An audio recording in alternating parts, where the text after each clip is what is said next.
शेतकरी मित्रांनो, योग्य रीतीचं जर मार्गदर्शन मिळालं तर मार्गदर्शन योग्य रीतीचं मिळाल्यानंतर 100% बागी सक्सेस तर होणारच. आज आपण आलोय इंदापूरमधील बनकरवाडी या ठिकाणी. हा जो प्लॉट आहे सरासरी 600 झाडांचा पिंक ताईवान जातीचा प्लॉट आहे. सरांची प्रथमतः आपण ओळख करून घेऊ. सर आपलं नाव सांगा. राजाराम जेव्हा बनकर. बरं, आपला सरासरी 600 झाडांचा प्लॉट आहे बरोबर. 600 झाड. लागवड आपली नोव्हेंबरची आहे. नोव्हेंबर बरोबर. आज म्हणजे आपल्या बागेला जवळपास 8 महिने होत आले. 8वा महिना चालू आहे म्हणजे. चालू आहे.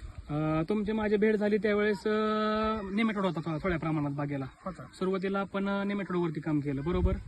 आज मला एक सांगा, 7वा महिना पूर्ण होऊन 8वा महिना सुरू झालाय. आज आपल्या बागेला आपण फोमिंग स्टेजला आणलेलं आहे. सरासरी एका झाडावरती फळ किती आहे तुम्ही मला सांगा. आज 40-50च्या आसपास आहे बरोबर. माझ्या कन्सल्टन्सीने म्हणा किंवा माझ्या मार्गदर्शनाने तुम्ही चालला, तुम्हाला कोणत्याही प्रकारची अडचण आली का? काहीच अडचण नेमॅटोडच बागेमधला क्लिअर झाला का?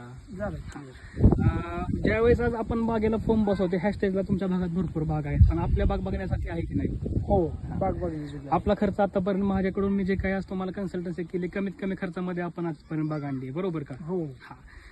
नेमॅटोडवरती तर काम झालं पण आज फळाला चकाकी म्हणा किंवा झाड आपलं एकही शॉपमध्ये गेलंय का?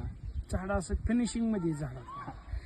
शेतकरी मित्रांनो, एक सांगण्याचा उद्देश एवढा असाच आहे की बाबा आज मार्गदर्शन जर योग्य रीतीचं असेल, मार्गदर्शन योग्य मिळालं तर 100% ही बाग सक्सेस होणारच आहे. त्यासाठी तुम्हाला फक्त करावं काय लागतं की कष्ट मात्र योग्य रीतीने केलं पाहिजे. ज्या वेळेस आम्ही तुम्हाला सांगतो शेड्यूल कसं दिलेलं असतं ते शेड्यूल एक वेळच्या वेळेला फॉलो केलं पाहिजे.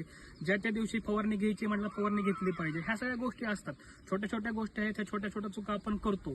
जर प्रत्येक गोष्ट जर तुम्ही योग्यरित्या केली तर ही बाग 100% सक्सेस होणार आहे. हे आज आपल्यासमोर जिवंत उदाहरण आहे. धन्यवाद.